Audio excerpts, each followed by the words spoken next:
हमसे कई माता पिता पूछते हैं कि बालकों को श्रेष्ठ बनाने के लिए क्या किया जाए, हम ऐसा क्या करें कि हमारे बालक वो बिगड़े ना। 18, 19, 20 की उम्र में आकर के बालक बिगड़े, अब 18 नहीं, अब तो 15, 14, 15 पे बिगड़ जाते हैं। अब तो धीमे धीमे समय और कम होता जा रहा है। हम लोग बहुत सही समय पर संसार को अलविदा कर देंगे। हमारे बाद वाला समय तो ऐसा होगा कि बच्चे 5-6 साल की उम्र में ही सब काम उनके उधम वाले शुरू हो जाएंगे। बहुत भयावह समय आने वाला है कलयुग में। लोग पूछते हैं कि बच्चों को हम क्या सिखाएं। आपने सिखाया तो था बचपन में, उसको हनुमान चालीसा याद थी, गायत्री मंत्र भी याद कराए थे बचपन में, आपने उसको प्रणाम करना भी सिखाया था। आप सब याद करो, आपने अपने बच्चों को जब छोटे थे उनको मंदिर भी ले जाते थे, वो आप नहीं ले जाते थे तो रोते थे कि हमको लेके जाओ, कीर्तन में जाते थे। फिर क्या हुआ कि अचानक से वो परिवर्तित हो गए।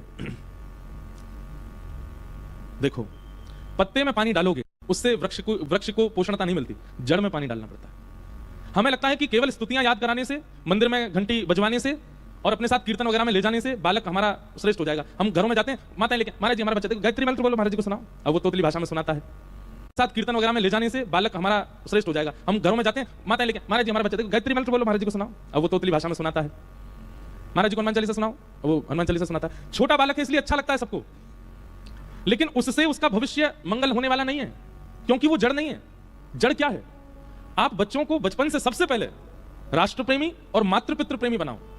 आप जब तक अपना सेवक बालकों को नहीं बनाएंगे तब तक वो बालक कभी भी भगवत सेवक नहीं बन पाएगा। हमारी बात को बहुत ध्यान से सुनिएगा। जिन माता पिता ने बालकों से अपनी सेवा नहीं कराई होगी बाल्यकाल में, बाल्यकाल से कराओ उनको अपनी वैल्यू। माता पिता कितने श्रेष्ठ होते हैं। अभी मुझे बोलना नहीं चाहिए पर मैं बोलता भी नहीं, विवादित बात कभी भी कथा, मैं बस सीधी कथा करता हूं। अभी कुंभ में एक कोई ऐसा व्यक्ति, उसको पूरा इंस्टाग्राम यूट्यूब सब जगह उसको प्रचारित किया जा रहा है, वो माता पिता के बारे में कितना गलत बोल रहे हैं। अपने आप को साधु कह रहे हैं और साधु कहते हुए माता पिता को गाली दे रहे हैं। और क्या बालकों को शिक्षा दे रहे हैं? अपने आप को आईआईटी का स्टूडेंट बताते हैं और उसमें क्या कह रहे हैं, मेरे माता पिता ने ऐसा किया, मेरे माता पिता ने ऐसा किया। प्रहलाद जी ने तो कभी शिकायत नहीं की थी अपने पिता हिरण्यकश्यप की।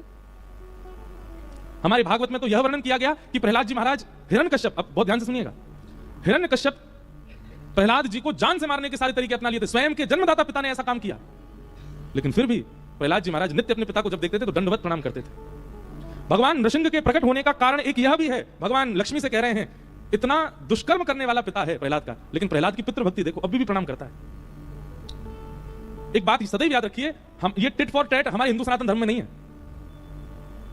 हमारे माता पिता ऐसे करते हैं तो हम भी उनके साथ ऐसे करेंगे, हमारे बच्चे ऐसे हैं तो हम भी उनके साथ ऐसे करेंगे, हमारे पति ने ऐसा किया तो हम भी उसके साथ, पत्नी ऐसे। ये टिट फॉर टैट सनातन धर्म में नहीं होता है। सनातन धर्म में तो एक ही नियम होता है, आप अपना संबंध सुदृढ़ रखो। आपका संबंध सुदृढ़ है, सामने वाला अपने आप सुधर जाएगा।